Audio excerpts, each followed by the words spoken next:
Hello, good afternoon. Welcome, everybody. I'm going to give everyone just a few seconds to roll in here. A couple disclaimers in case you're unfamiliar with GoToWebinar. We are being recorded. So a recording of the webinar will be made available on our website, which is stopais.org, hopefully later this week. And if you have any questions for our presenters throughout the webinar, please use the questions tab that's on your screen. We have ISAN's Executive Director, Sarah Rickliffs, on here that's going to be helping to moderate that chat and get as many questions as humanly possible answered with the time that we have. So I'll give just another second to get started here.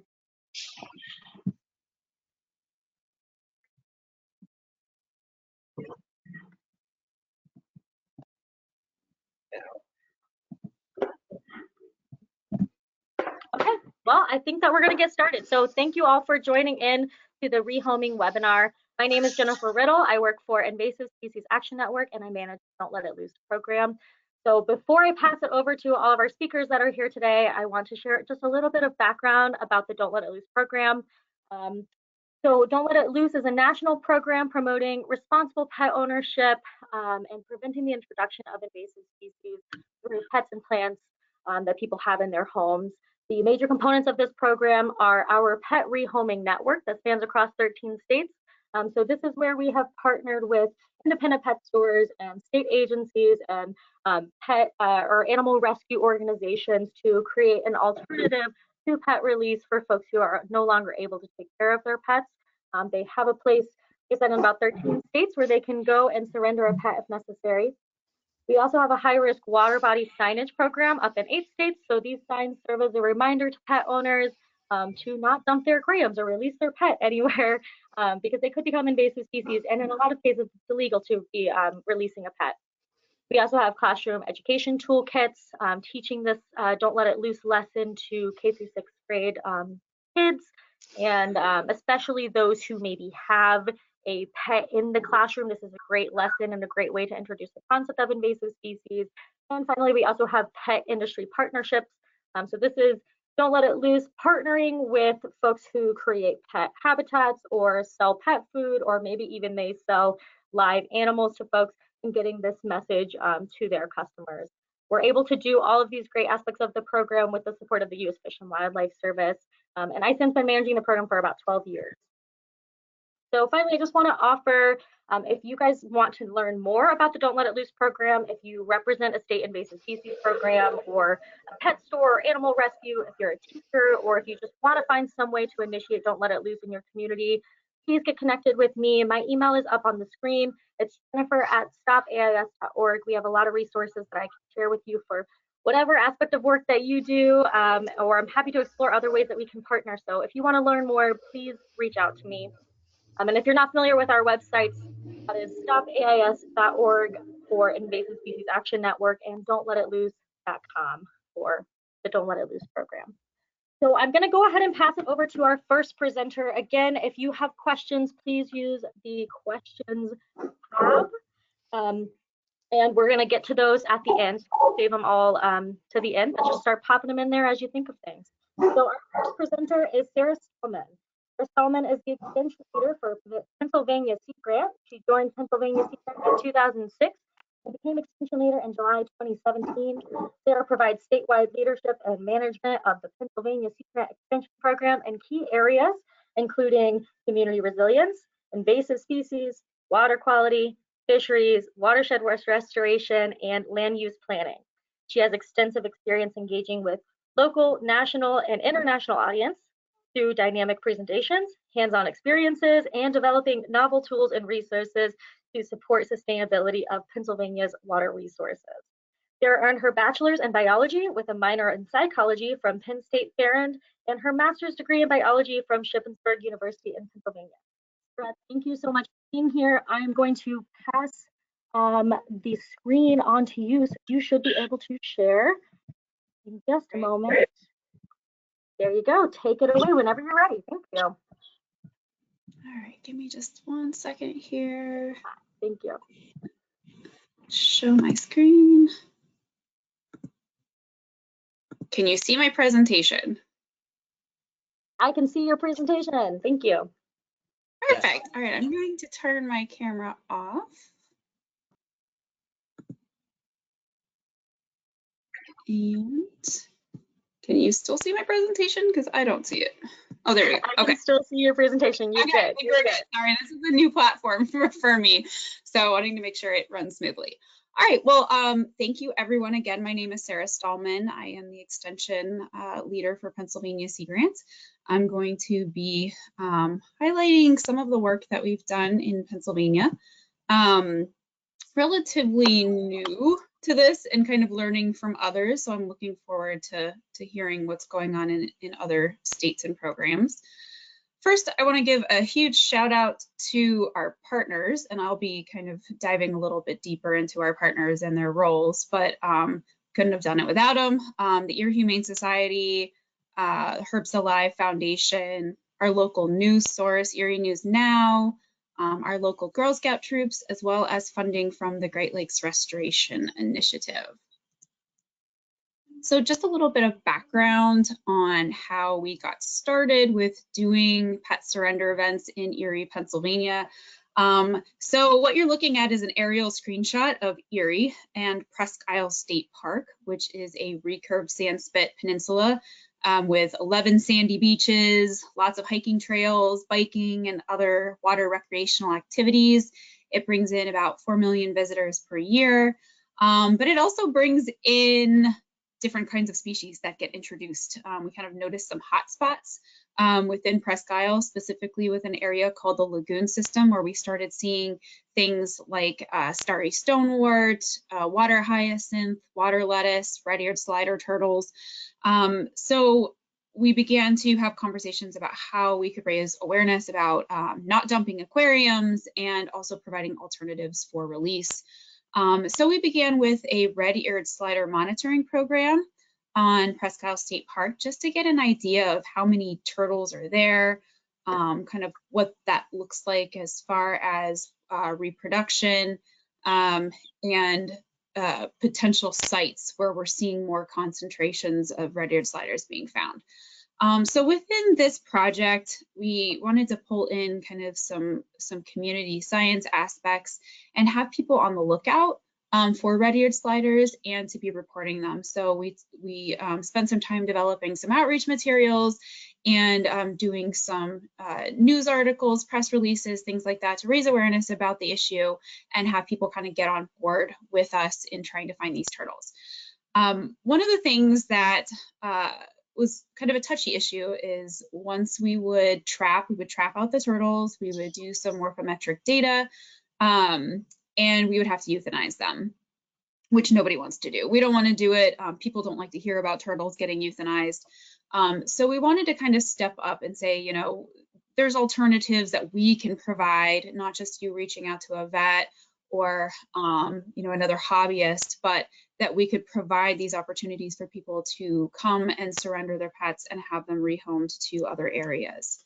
So that's kind of how we got started and kind of the impetus for really getting going with this program. I have to also give shout outs to my colleagues at other Sea Grant programs, specifically Illinois, Indiana Sea Grant program with Greg Hitzroth, Minnesota Sea Grant with Doug Jensen, and the University of Wisconsin Sea Grant, Tim Campbell.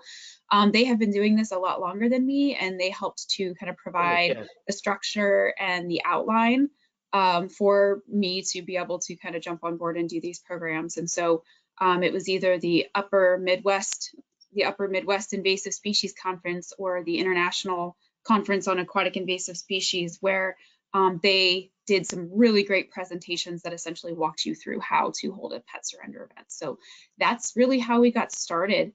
One of our big barriers was to really get connected and work with the right partners. So we were very, very lucky to get connected with the partners that we did. I mentioned the Herbs Alive Foundation. So initially we looked in Erie for some herp rescues or some groups, exotic animal rescues that might be interested in partnering with us to do this, and we weren't really having any luck. But where we're located in Erie is only about an hour and a half away from Cleveland.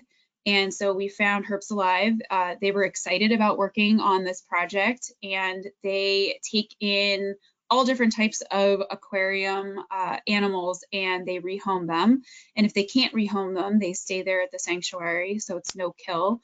So they were willing to travel out to Erie to work with us to provide animal care, intake, and then, like I said, the rehoming aspect of this.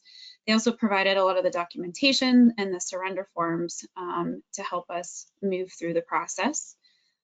We also needed a site to host our pet amnesty events. And so we partnered with the Erie Humane Society, which typically we're thinking about kind of cute and fuzzies, cats and dogs and bunnies and things like that. But occasionally they do have other animals that they take in.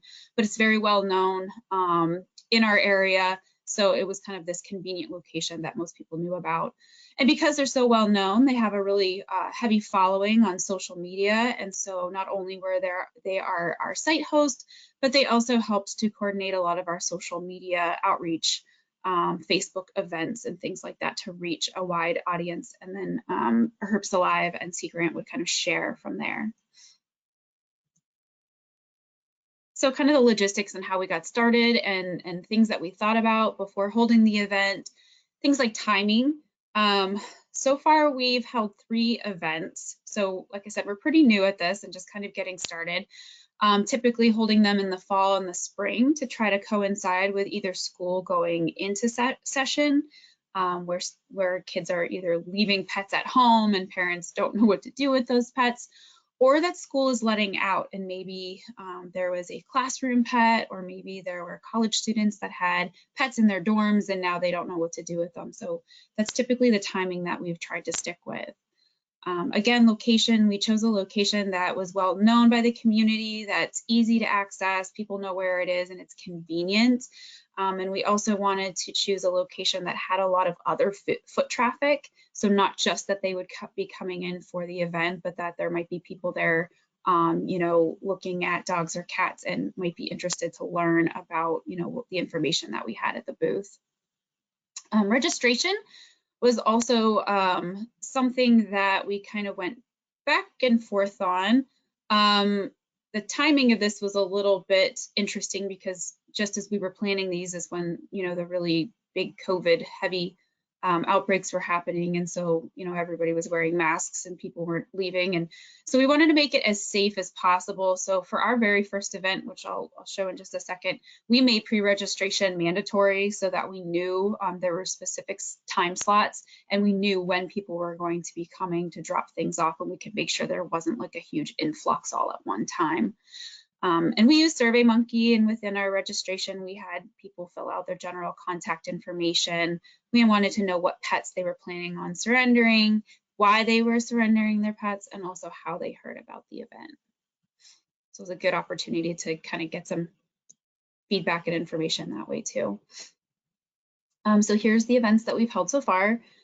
We've held one in May 2021, May 2022, and November 2022, and we have an upcoming event planned for May 6, 2023. This is just a copy of one of our press releases where we focused a lot on the Be a Hero, Release Zero message that I believe was coined from Illinois, Indiana Sea Grant, but it was pretty catchy, so that's kind of what we used. We held the event from 11 a.m. to 3 p.m. I kind of already mentioned some of these COVID-19 challenges that we had with this particular event. So we made sure that we had masks available for folks and that we were, you know, like I said, doing those time slots. And so pre-registration for this event was required. One of the other pieces that kind of got ruined by COVID, but was still cool, was kind of this community connection where we worked with local Girl Scout troops here in Pennsylvania to help with community outreach to pet stores, vet offices. We were going to have them go around. We developed a lot of different outreach materials that we were going to have them go around and drop off so that, you know, people that are in this pet space would have access to seeing habitattitude information, don't let it loose information. You know, a lot of those campaigns that we're focused on has a lot of really interesting, we've got outreach items like magnets and stickers and posters and postcards. And so the Girl Scouts were going to earn badges by going around and sharing that information. And unfortunately, it just wasn't safe to do that at the time. due to COVID. And so instead we kind of switched it around and asked them to do an art contest for us. And so the girls drew pictures and developed their own campaigns, and we got some really cute responses. This was one of my favorites where someone said, "Don't let it roam, keep it at home." And so we hung this artwork up during the outreach event that we had. We also had a media presence there, which was great. We did the press releases. A lot of people were interested in what was going on. So the news came out and said, what is this? What are you guys doing? Why are you doing this? Which gave us a really good opportunity to get into the eyes of the public and talk about this issue. So as far as results for our first event, not overly impressive. We only had 3 registrations and one of them was a no-show. But the interesting part of this was that all of the people who came were from Pittsburgh, which is about 2 hours southeast of Erie, Pennsylvania. So we didn't have anyone local that showed up, but people had heard about this event a little bit broader in geographic range. So that was an interesting piece of this. We got 2 red-eared sliders back. We always ask kind of why you're surrendering. And so one of them had to do with a new ordinance in Pittsburgh that was actually banning red-eared sliders, and a permit was needed. So that was interesting. And then we also got a very large goldfish where the person just said that they no longer had space for that animal. So after the event, and I'll talk a little bit more about this later and kind of how we gauged success for these events, but we didn't have a huge turnout as far as animals, but we had a lot of response. People were responding to the newscast that they saw. They were emailing and asking questions. We had other organizations like conservation districts reach out to say, hey, this is really cool. We would love the opportunity to be able to do this in other parts of the state. So that was something that was interesting, was just how people were really excited about this topic and about doing something to help prevent releases. And this also helped us think a little bit more about how we could better brainstorm ways to promote the events to maybe get more pets coming in. So I mentioned people reaching out and saying, hey, we want to do something similar in our area. And so we developed a pet surrender guidance document. So this is essentially taking a lot of what was shared in that presentation that I showed earlier from Illinois Indiana Sea Grant, Wisconsin, and Minnesota Sea Grants, and putting it into a guidance form that can be easily shared with individuals who are interested. And it kind of walks them through step by step. It gives case studies about what we did here in Pennsylvania, the different national campaigns that exist, a lot of background information, setup information, sample forms, all kinds of things. So it's kind of a nice package to just share with people who have an interest in doing this elsewhere.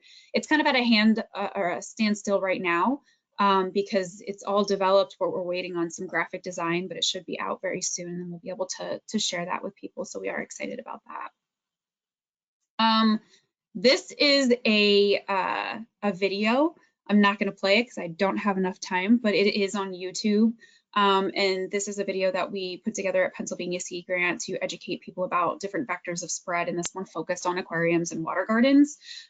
So for the next event, we kind of released this video right a few weeks before the event to try to get some social media buzz going around this topic and get people kind of thinking about it ahead of time.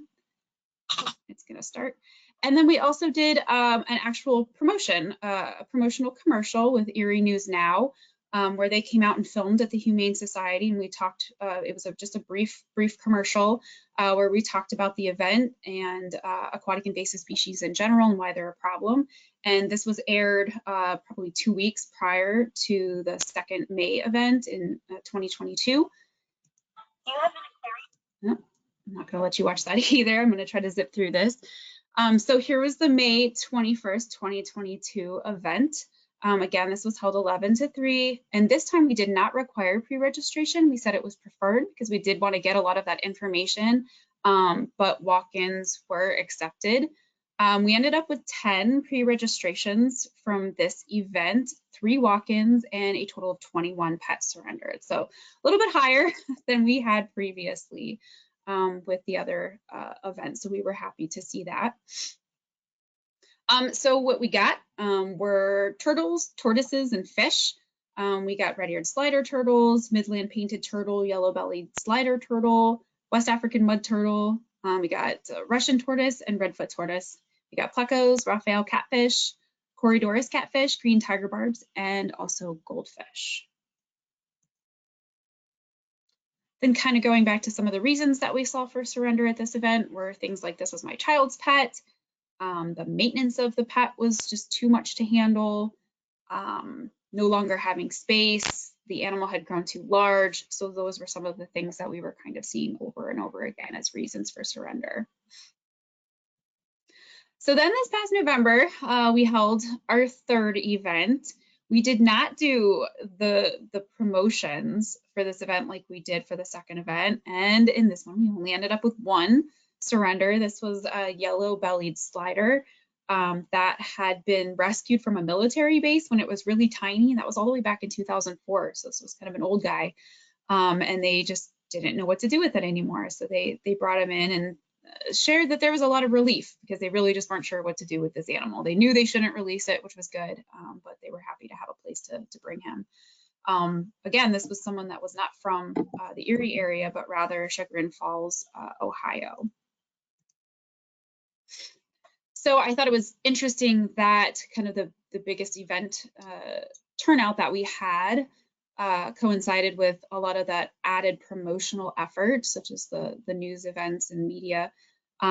So I kind of looked back at how people had heard about the events, and surprisingly, Facebook was the highest. We've used Facebook and Instagram for promoting each of these events, but 50% of people had said they heard about it on Facebook, 20% of people said TV, another 20% of people said word of mouth, and 10% said they found out the information from one of our websites. So we do have another event coming up. This is going to be on May 6th, again from 11 to 2, and we are going to resume our Erie News Now promotions. We're going to do another TV commercial very similar to the first one. They're going to give us a spot on the evening news to just kind of talk about the event and do an interview. We're also going to do a radio interview with one of the morning radio personalities that's very popular in our region, which broadcasts well beyond Erie.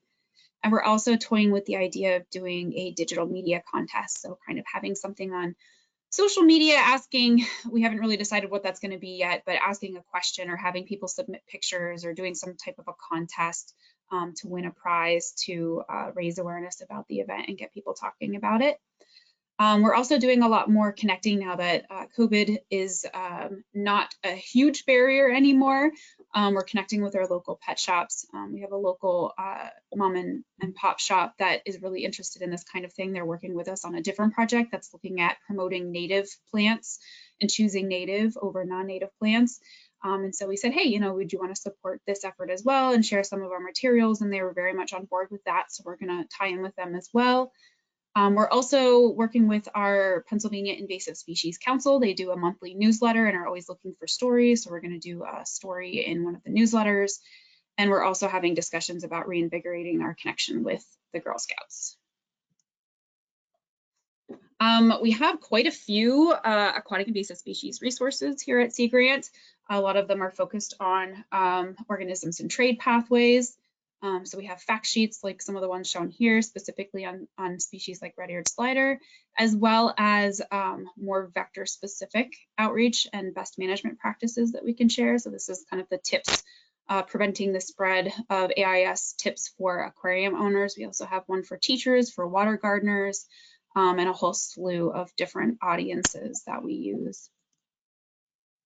We're also promoting our aquatic invasive species field guide. We have hard copies of this field guide, but we also have it in app form. So we have both Apple and Google Play apps available now, where you can access all of this information from the field guide. It's mostly identification information, where are these species found, the distribution in Pennsylvania, how do they spread, things like that. And you can also report directly from the app if something new is found. So we're kind of promoting those materials as well.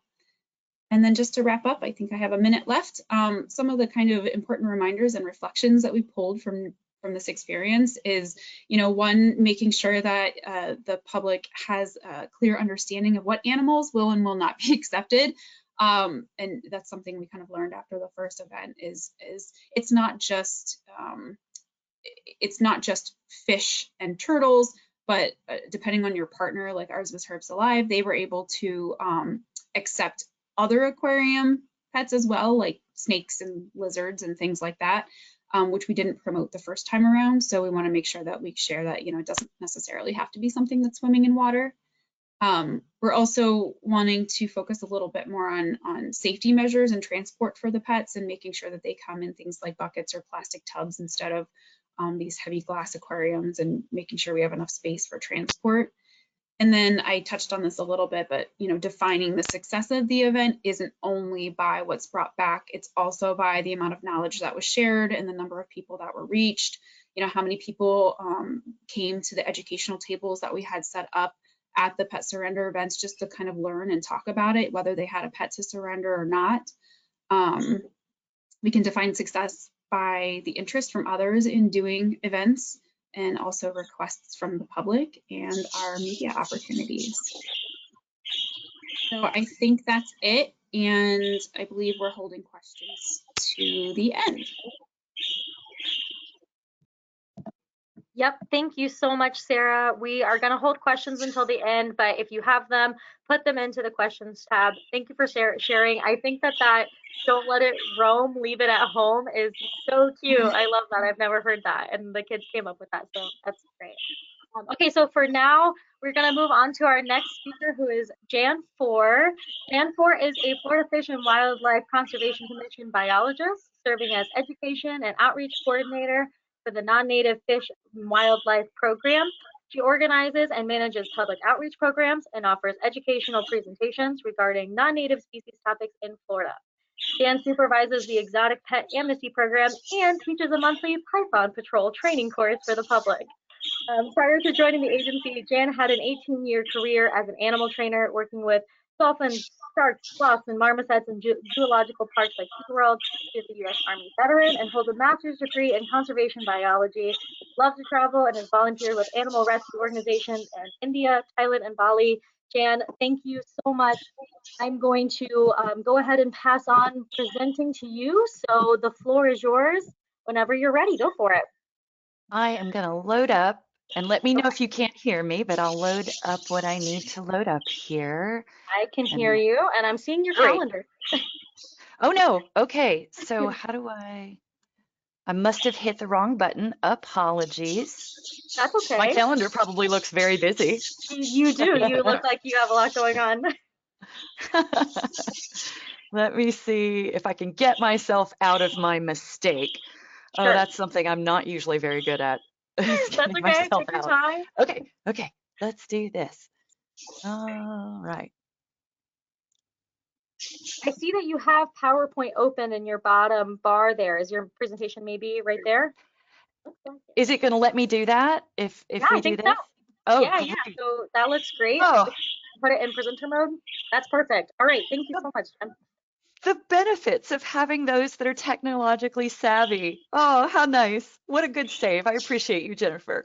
Of course. Okay, so today I will be presenting to you on the Florida-based Exotic Pet Amnesty Program. But before I do, let me just remind you that this program is housed with the state of Florida. So our agency, as Jennifer mentioned, is the Florida Fish and Wildlife Conservation Commission. We are state government. I'm Jan. I'm an education and outreach biologist. And my focus on all education and outreach is non-native fish and wildlife. So I just want to set that stage. And I want to set one more point to remember that Florida is a hotbed location for non-native and invasive species. Our state is very susceptible to invasive species, and we are in the trenches every single day trying to figure out how to reduce the number of introductions while simultaneously managing those that are already established. So we have a lot going on, and what I want to do is try to help fit the pet amnesty program into all of that wonderful work that our team does. So let's go over our presentation outline here. It's just 4 parts, and I'm going to try to stay close to time because those of you who know me, I'm not succinct and I'm terrible at it. So I'm going to go as fast as I possibly can without overwhelming you. We'll give a high-level overview of the program. We'll take a deep dive into how we operate day to day because frankly, it's pretty unique. I don't know any other program that works like this. And we've been approached by several states to get more information on our business model, our operation model, if you will. And that way we can share that information in case other states want to copy what we've been able to do so far. And then we'll talk about some highlights, just some basic stats, and we'll go over some of the recent innovations to keep our program relevant. So let's go right into goals.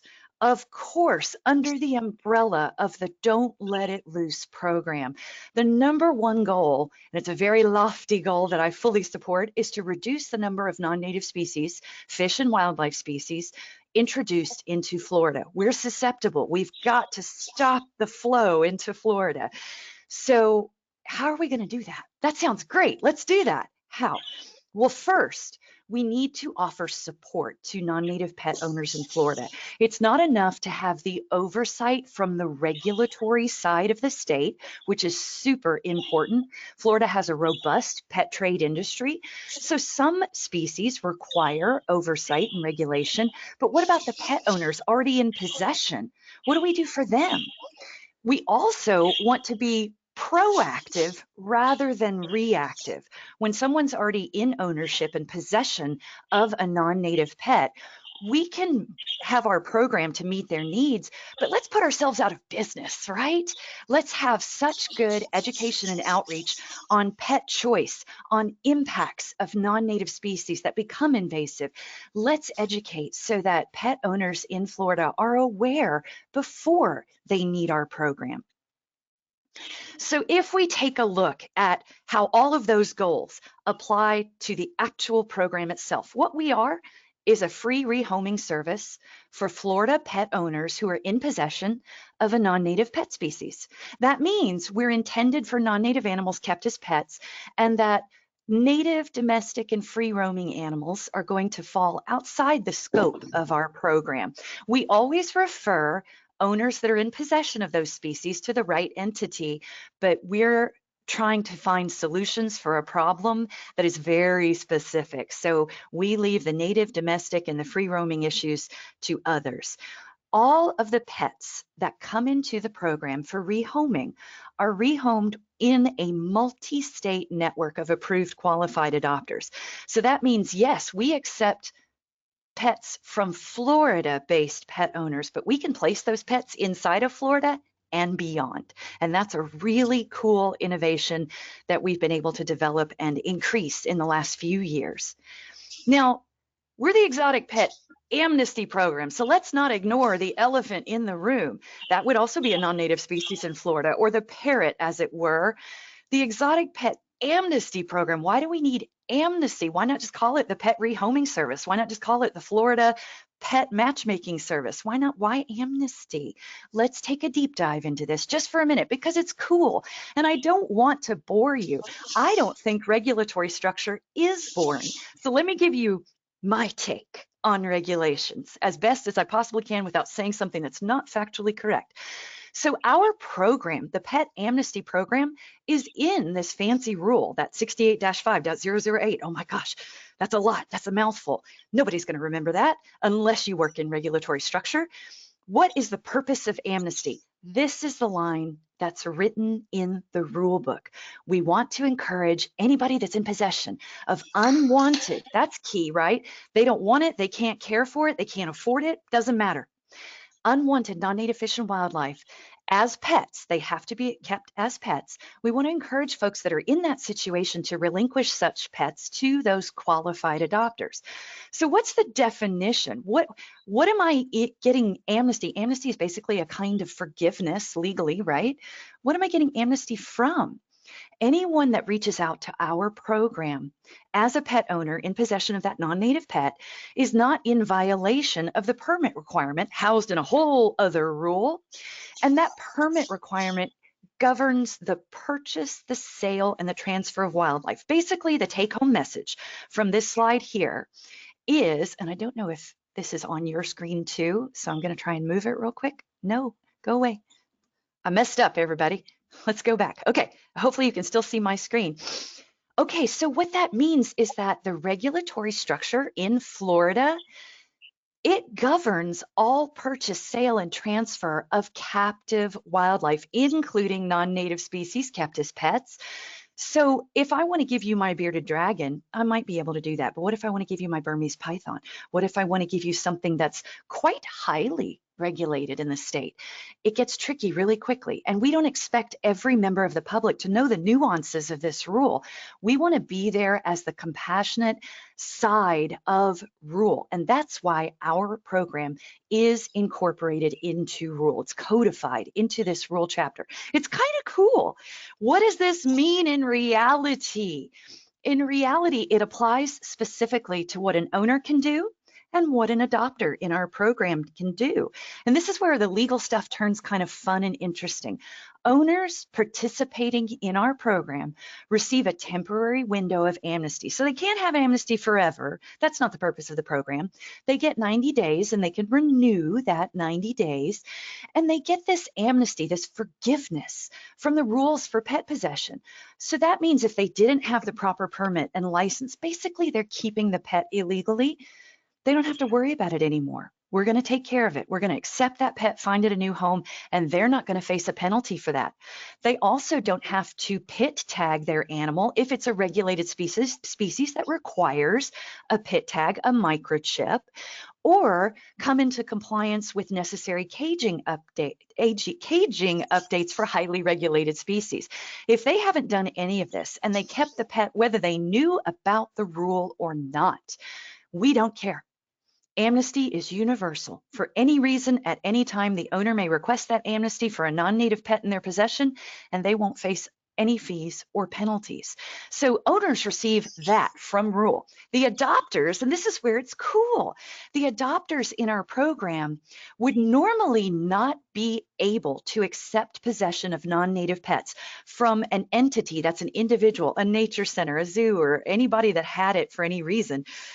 Normally, an adopter wouldn't be able to accept certain species from the entity if the entity wasn't already properly permitted. Oh my God, my mind just exploded. That's complicated and complex. Basically, what this means is adopters are able to participate in our program and they don't have to worry about what that owner did previously. The adopters do need the proper permits for any species requiring a permit or a license for pet possession. Whew, we got through it. It's complicated, right? And the beauty part about it is it needs to be. Florida is a hotbed for non-native species introductions, and we are susceptible to those introductions. The oversight is necessary. So let's take all that overview and that regulatory structure and this free rehoming service, and let's dive into day-to-day program operations. So on paper, this is what it kind of looks like. You're in possession of a non-native pet species, fish, other wildlife. You decide, I can't keep it. For whatever reason, it's expensive. I just don't like it anymore. I bought it for my kid and he's in college now. Whatever the reason is, you can, if you're based in Florida and you're in possession of one of those non-native species, you can request to rehome through our program. Not only are you not going to face all that legal stuff and fines, but there's no fee. This is offered free by the state of Florida. How nice. And there are no questions asked. We have done the same type of questions that Sarah's presentation mentioned of why are you surrendering? Is it too expensive? Did it outgrow its enclosure? Whatever. We've done those and the answers were always the same handful of reasons. So we have that data, but now we don't even ask those questions. When the program began, the only way to do it was just like the previous presentation, at an event, at a surrender day. Exotic Pet Amnesty Days were huge. We've done over 50 of these events since 2006. They were a big deal. They were treated almost like state fairs. We usually partnered with a venue like a zoological organization, a big aquarium, a nature center, a veterinary school. We partnered with that organization. They volunteered their time. That is the Naples Zoo veterinarian examining a surrendered pet. Owners would come in the morning, they'd drop off their pets. Adopters would come in the afternoon, and every animal had been looked at, and it was wonderful. There were live animal displays and education and food trucks and things like that. So it was awesome, except that model presents a bit of a logistical challenge. What if you are a pet owner in the Panhandle and the most recent event was down in South Florida near Miami? Are you going to drive all those hours? That's at least a 10-hour drive. So there are a limited number of events that we can offer with this model in limited amount of locations throughout the year. And that means a limited number of adopters may be available to participate. So let's make this more snazzy. We can do that, right? Let's take a look at what we moved to. Now we have the Exotic Pet Amnesty Days. COVID did put a dent in the frequency, so we're resuming those as soon as possible. But we also have year-round operations. This is a very unique business model, and we're going to take a look at it. I shouldn't say business, I should say operational model, because technically we're not a business. We're free. We have the Exotic Species Hotline. We have a dedicated email account. We have online fillable applications. We have tried to stay as relevant and user-friendly as possible. So anyone can access the program with a quick phone call, typing an email to us, or they can go ahead and fill out the entire request to rehome application or the I want to be an adopter application online and submit it with the click of a mouse. It's really, really cool. Now, it's important to push pause here for a quick second and show you that we are a matchmaking service between owners and adopters. We are not a surrender and drop-off service. So staff never take possession of these non-native pets in the program. We don't come to your house and get them. You can't drop them off. There's no brick and mortar building with a front desk where you could check in your pet like the local shelter or animal control. There's no cages in the back with staff doing feeds and cleaning. None of that exists. So what does it really look like? How do we accomplish what we accomplish? We're going to go through each of these steps very quickly, and I'll show you how it works. It's really cool. First, the owner submits the request to rehome form. So they reach out to us. The owner may or may not be in violation of some rule. They may just have a chameleon that they want to rehome. They're not in violation. They don't need a permit for that possession. Whatever the case may be, for whatever the reason it is, the owner reaches out. Next, our staff, and by staff, I mean one person. I supervise the most wonderful Exotic Pet Amnesty specialist. She's amazing, and she is the only person doing all of this work for the entire state of Florida. So she will search our adopter network for a qualified adopter nearby. So let's use that chameleon as an example. Someone has a chameleon. Our specialist goes into the database, selects the county where that chameleon is located, and 10 adopters come up that are interested in a chameleon species. Great. What if nobody comes up? She expands the search, Tri-County area, nobody comes up. She expands the search to the entire state. If she needs to, she can expand the search in our adopter network out of state. We have several out of state facilities. While all this magic is happening, the owner continues to care for the non-native pet. Yes, that's right. The owner continues housing, feeding, and providing all care. Now, if needed, that owner has amnesty. They don't have any fear. They don't have any penalty. They can breathe. That's what this program was created for, is to allow individuals who maybe were in violation of rule to breathe a sigh of relief and say, okay, I can do this, and the state is going to help me. So while all that's going on, the owner continues care, and as soon as we locate adopters using that database, the owner and the adopter are put together. They're connected by our staff, and then they are allowed a lot of choice and freedom and flexibility to make all the arrangements they need to transfer that chameleon or any other species to the new home. That's what it looks like. This is how we operate every single day. It's fascinating. And I'm going to show you a few more things to highlight our program adopters. So there's no cost to be an adopter, and there's no obligation to adopt. Literally, once you sign up and are approved to be an adopter, you've made it through the screening process, which is extensive. We want our adopters to be qualified, fully capable of taking care of this non-native pet for the remainder of its life. But once you sign up and are approved, you don't have any obligation. You just get emails, or you can go to the website and peruse pets available. You also get your choice of pets from that website. That's brand new, where adopters can go in and say, well, there's 3 iguanas for adoption, but I want this one. They get that choice. They also, as a reminder, must have the proper permits and licenses for certain possession of non-native pets in Florida, and if their state regulates that species.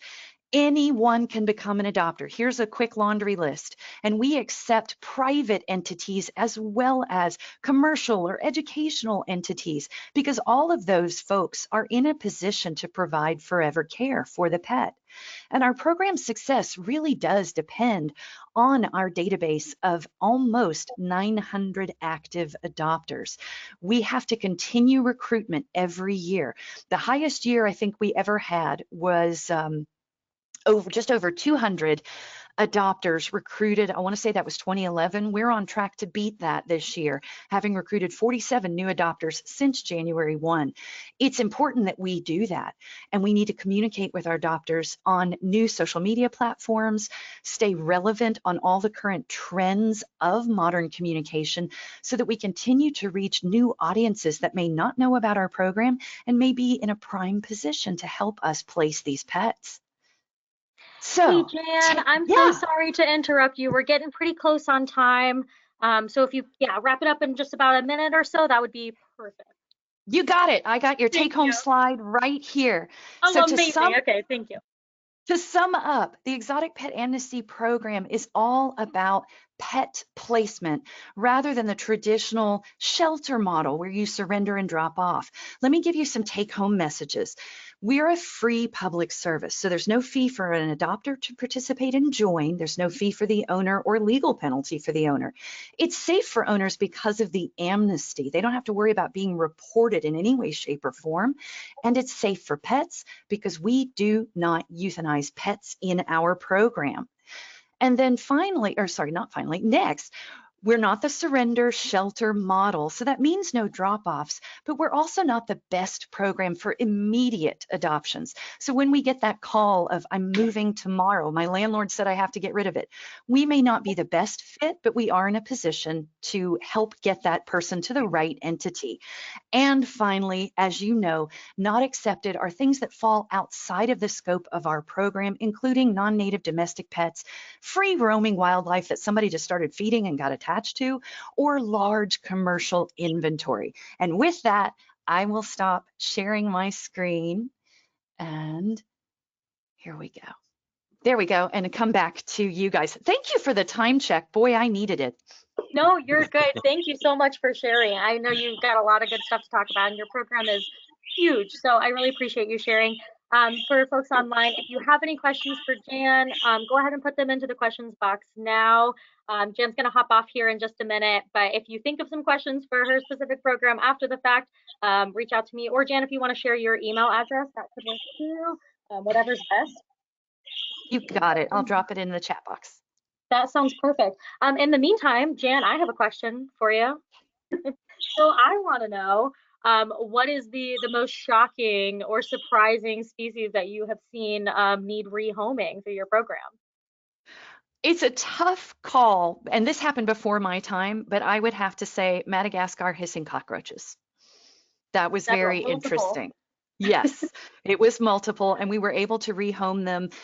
In Florida, you can't bring those into the States. We were able to rehome them with a zoo that had the proper licensing and permits, and they already had a population. So it was a win-win. Our zoological populations, Florida has a nice zoological economy and a lot of facilities. So we partner with them for tons of events and placement auctions. So that worked out really great. But that was when I read through the records after I got hired, that was oh wow, really? That's cool. Yeah, yeah, that's an interesting one. Well, good. I'm glad that you guys were able to find somebody that could take those in. Well, I am not seeing any questions in the chat. Sarah, I don't know if you're seeing anything, but I think we might move on. Sarah, are we good? Yeah, we're good. Yeah. Okay. All right. Great. Well, Jan, thank you so much for sharing. And again, if you guys think of any questions for her program after the fact, reach out. It sounds like her email is in the chat. So thank you very much. Okay, so we're going to keep moving on to our last presenter, who's John Moyles. John Moyles is the director of JNR Aquatic Animal Rescue, located in Neenah, Wisconsin. John, thank you so much for being here. The floor is yours.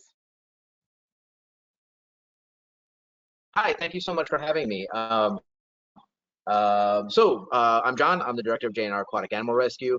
I don't have a screen to share, so I'm just going to speak briefly on who I am and what we do and why we do what we do. I've been working in the pet industry since 1994, so that's a really long time. But my educational background is in natural resources and environmental studies. Whether those two lines intersect are invasive species, and as we say, there's no pound for fish. Back in 2016, I started working with Tim Campbell of UW Sea Grant, who was mentioned before. Actually, if you one of the first slides we saw was a Habitatitude banner, and it mentioned Green Bay Aquarium Society, and that was the organization I was working with when I started talking with Tim Campbell. I saw a news story about the Minnesota Aquarium Society and Minnesota Sea Grant. They had a fish amnesty day where people could drop off fish. And I thought, like, wow, that's a really good idea, because there's no pound for fish. If you've got fish that you can't take care of anymore, you can't just bring them to the your local humane society. At least not around here. They just don't have the kind of systems that you would need to keep those animals thriving. So I got with Tim Campbell, and we started thinking about ways to give people options for their unwanted aquarium pets, other than releasing them into the wild. And one of the things that we came up with was the exotic pets, the exotic pet surrender events. At the time, we were calling them the Habitatitude exotic pet surrender events. And we planned them. We did a big fundraising auction twice a year. So we would plan these events the day before the auction.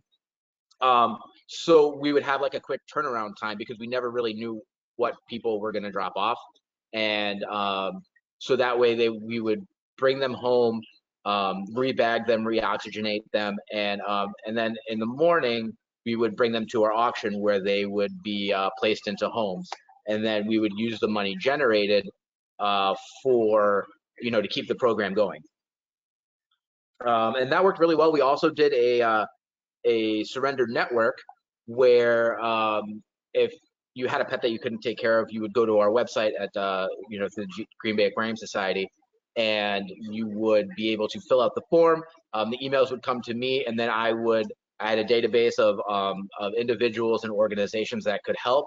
And it didn't matter what it was. If it was like a dog or cat, we would refer you to the Humane Society. If it was a rabbit, we would refer you to the Small Animal Sanctuary. If it was a ferret sanctuary, bird sanctuary.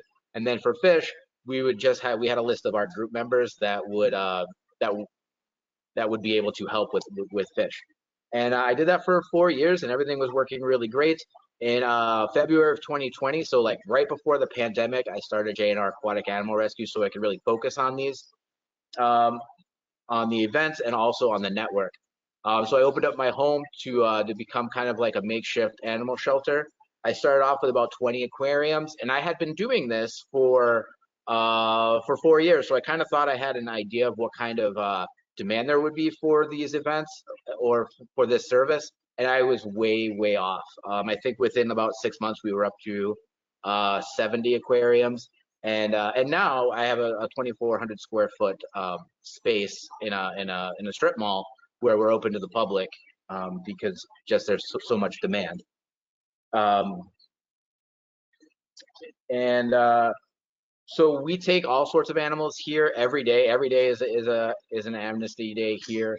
We take fish, birds, reptiles, exotic small animals, invertebrates, that sort of thing. The kind of things that we don't take are like domestic animals, like dogs, cats, or farm animals. And we also tend not to take rabbits, because we refer those people directly to the Humane Society because that's what they're set up for. In 2020, we took in just over 1,000 animals our first year. The same with 2021. We took in about 1,500 animals in 2022, and so far in 2023, we've already taken in 263 animals, and they range from from fish to alligators and everything in between. So the surrender events, when I started JNR Aquatic Animal Rescue, I wanted to specifically choose a name for our organization that didn't have a geographical signature. So I didn't want to be like the Nina Exotic Pet Rescue or Fox Valley Fish Rescue, because we do these exotic pet surrender events all over Wisconsin. We started, like I said, with the Green Bay Aquarium Society. We did 2 a year. And at first it was just, so the first one we ever had was Green Bay Aquarium Society taking fish only, and Steve Keller, the snake guy, taking just snakes. And the first thing that showed up were 2 cats. So we had to be very specific in our language, where we have a specific paragraph that says, we do not take domestic animals, or cats, dogs, rabbits, or farm animals, because we didn't. That was like one of the only times that we were floored. We didn't know what we were going to do. After that incident, we open up these events to any 501c3 animal rescue in the state. So at the beginning of the year, I send out like a mass invitation to anybody who takes fish, birds, reptiles, small animals, that sort of thing, to participate. And we work very closely with like Roseberry Bird Rescue, Reptile Rescue of Wisconsin, Fox Valley Ferret Rescue, among others. And even if they can't make the event, we still contact them if we get the animals that they would be interested in, because it truly does take a village. So we started with 2 events, and then we started JNR Aquatic Animal Rescue right off, like right at the beginning of the pandemic. So we didn't really do a whole lot. We did a couple of really local events, and they went all right. In 2022, we really hit the ground running, where we planned 11 events. I put out the dates to our Wisconsin Lakes and Rivers partnership, and they quickly booked up. So this year in 2023, we did the same thing, but for 18 events, and those all booked up due to demand. In 2022, we had, like I said, we had 11 events.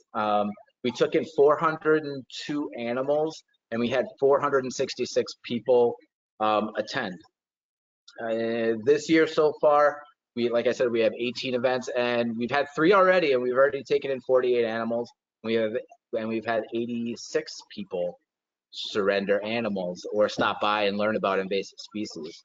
We always partner with like a watershed organization, something environmental, to really push the invasive species method or message. And when we look for venues for these events, we try to pick like nature centers, libraries, UW extensions with meeting space, that sort of thing. But we've had them in hotel conference rooms when we've had to.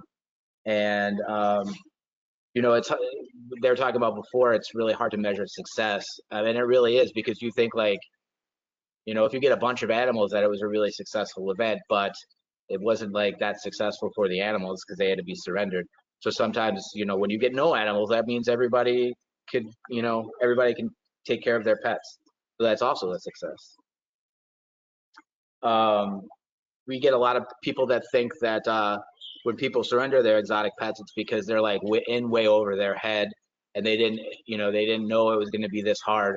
But we actually found because we track all that information, that it's people that are moving and they can't take them with, or their housing changes, or like their landlord changes their mind or finds out what they have.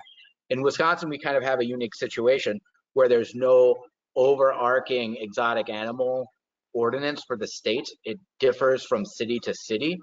So you can move across town and the snake that you had, like, for instance, we're in Neenah right now. You could have this snake legally in Neenah, but move to Oshkosh and not be able to have it, even though it's like 30 miles away. So we get a lot of people that have to surrender their pets due to housing issues, and that's the #1 reason for us. Another question that we get a lot is what happens to the animals? And all of the animals that are surrendered go up for adoption, either through us or one of our adoption partners. We have a rescue network on our website. So like, let's say if you bring in an animal, that's people's pets, and they want to know like where it's going to go, and they want to maybe, you know, keep track of it. So so we try to be as transparent as possible when somebody surrenders a pet, that it will be rehomed. It's not just going to disappear into someone's basement or something like that. And yeah, and that's one of the questions that we get. So yeah, that's about all I really have. I see it's 3 o'clock, and if we want to open it up to questions, I'd be more than happy to do that. Yeah, I think that sounds great. We can definitely open it up to questions. I know that there's a couple in there. Sarah, take it over. Yeah, there are. Yeah. So first we have a comment that the Minnesota Aquarium Society is still hosting surrenders as part of the auctions. So that's just an update. Right. Oh, okay. But we have one question. Has anyone heard of or enacted education efforts to give people the information they need before an animal is purchased? For instance, how large the animal will get, how aggressive it might get, what might happen to the animal, and the ecosystem if it's released. So we do. Can you guys still hear me? Yeah. Yes. So we do, but because we actually adopt out the animals. So so when somebody wants to get an animal from us, they have to apply for it, and there's an interview process. And we also, like I was saying, we have to make sure that it's going to be legal where they live, because we don't have an overarching exotic animal law in Wisconsin. So it's a lot of work on our part, but we always make sure that whoever adopts from us knows what they're getting into.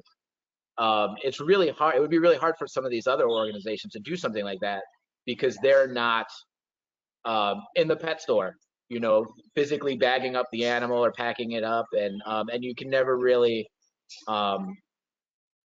tell what's going on in a pet store.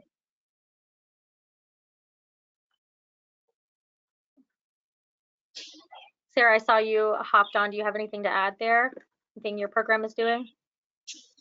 I was just jumping on to answer any questions. Sure. I don't have anything to add. Okay.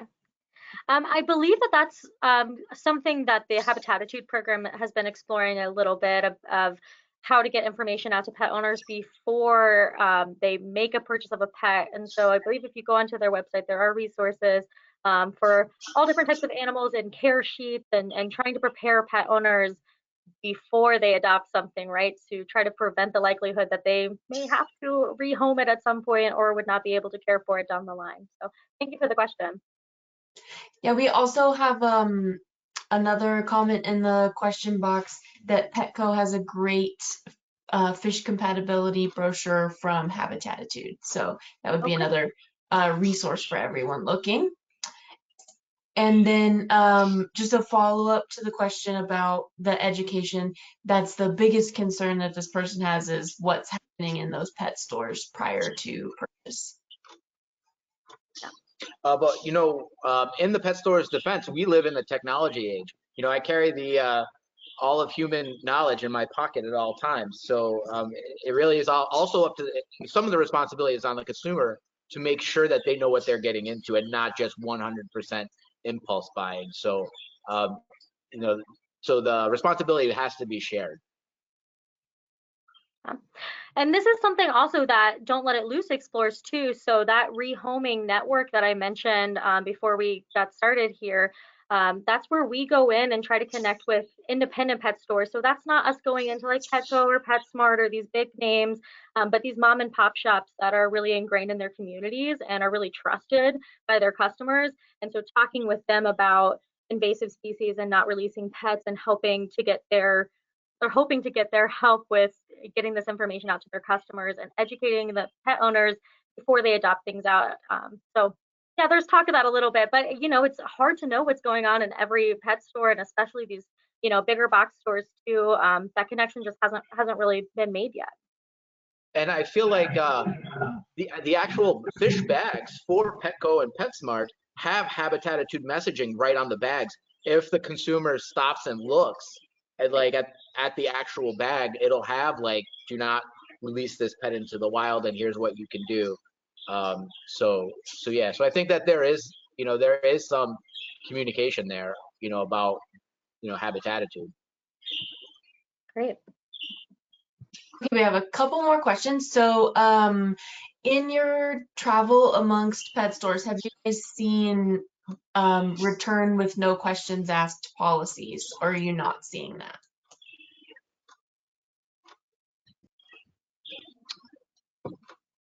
So I could say here, we put it right into our contracts when somebody adopts an animal that if they need to get rid of it, they have to contact us first.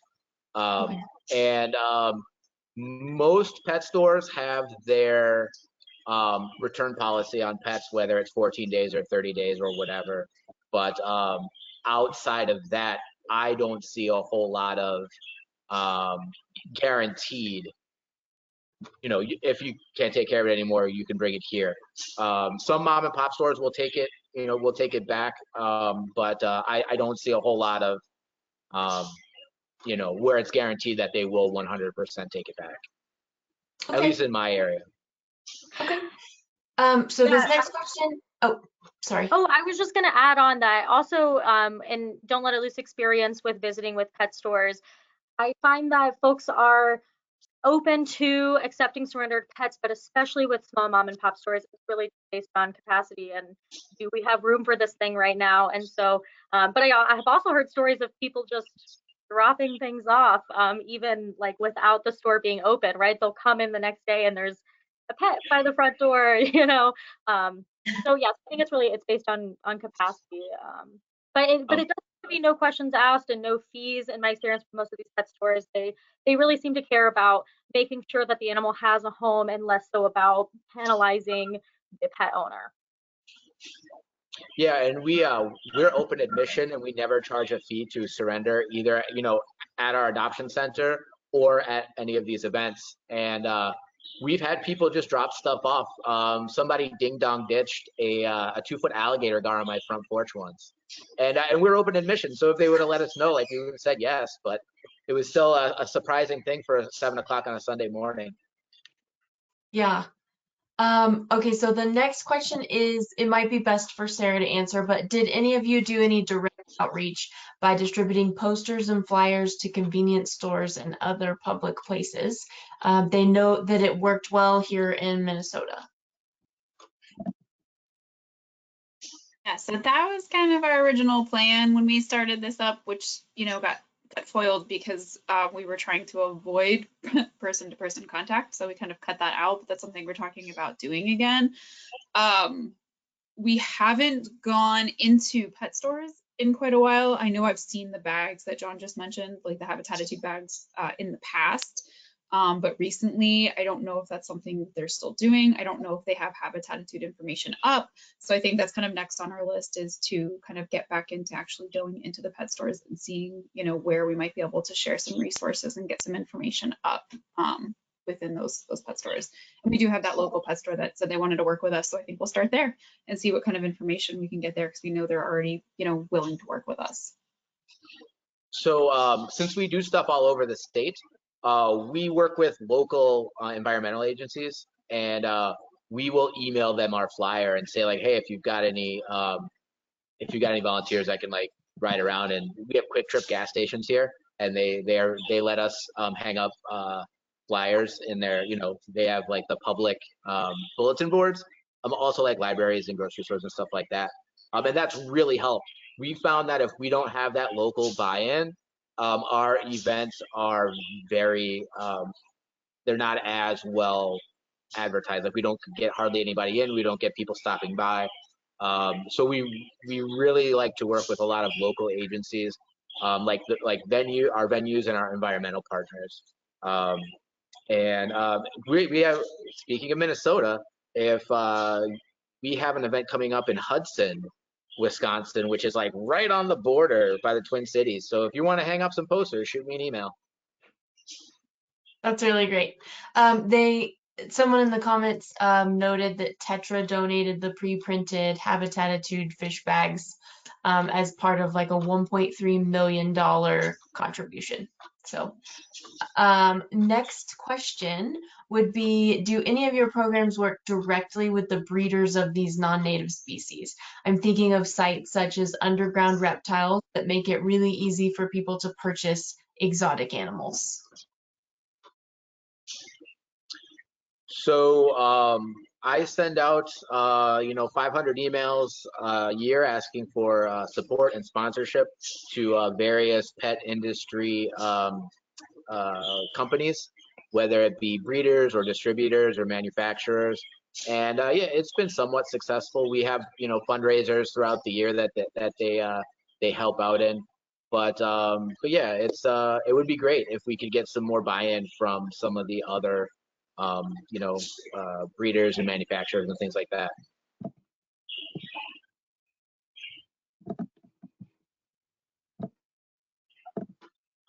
Okay, so the next question is, aquatic invasive species are not regulated by Fish and Game laws. So is someone in a creek or pond able to take as many AIS species as they want with no permits or licenses, etc., and place them through these programs? That's that varies state to state. So yeah, so it would be, I think in Wisconsin you would at least need a small game or fishing license, because like we don't, I mean, we're cold, we're like far north, so we don't have a whole lot of exotic animals in the pet industry, invasive species. But off the top of my head, I can think of we have like rusty crayfish, which are invasive, and you can harvest as many as you want, but you do need like that $14 or whatever fishing permit. Yeah, it depends. Yeah, that would vary state to state. Yeah, it depends. In Pennsylvania, it depends on the species too. If it's a regulated species, you may need a scientific collector's permit to be able to collect anything out of Pennsylvania waters. Things like the rusty crayfish in Pennsylvania, you cannot possess at all. You have to have a very specific permit for that. Unless it's dead and its head is removed, you can't have any crayfish in your possession. So definitely depends on the species and where you are.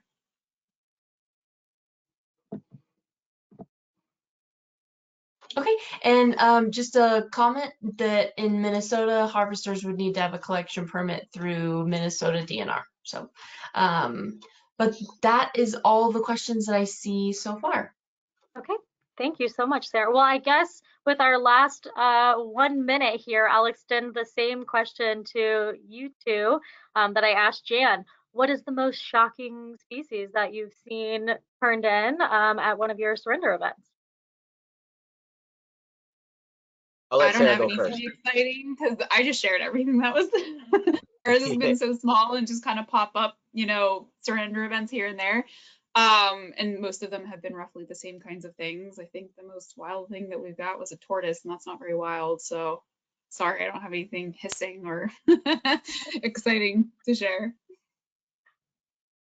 So for us, you would think that it would be Alfie here, but it's not.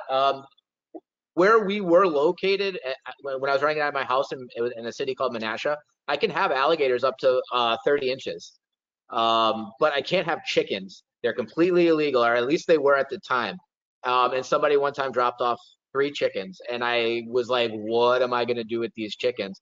So I like had to call every single person I knew with a farm, be like, "Hey, I have 3 chickens," and I wound up placing them before I even got home, which was lucky. Another time we had somebody that rescued some rabbits from a meat farm, and they dropped off like a dozen rabbits. And then we had to change some of our words because they weren't technically pets. They had a home, and they didn't really need rescuing, even though you know that they were meant to be food. And that's you know that's not what we're geared for. We're geared for people that are looking to get rid of their own pets. And so those were the 2 hardest ones. But we've gotten in, you know, this is I think our 4th alligator. We've gotten in. We got in a you know an 8-foot python. We've got all sorts of stuff that I can handle. Chickens like absolutely blew my mind. Well, I wouldn't think it. I did not think you were going to say chickens. Yeah. Especially with an alligator right behind you. Right. Yeah. Yeah. Yeah. Well, thank you, John and Sarah, for being on and sharing with us. And thank you to all the attendees for your questions and joining us today. Again, there is going to be a recording of this webinar available on our website and on our YouTube channel, hopefully later this week. So thank you again for joining and have a great rest of your day, everyone. Thanks, you too. Bye. Thank you.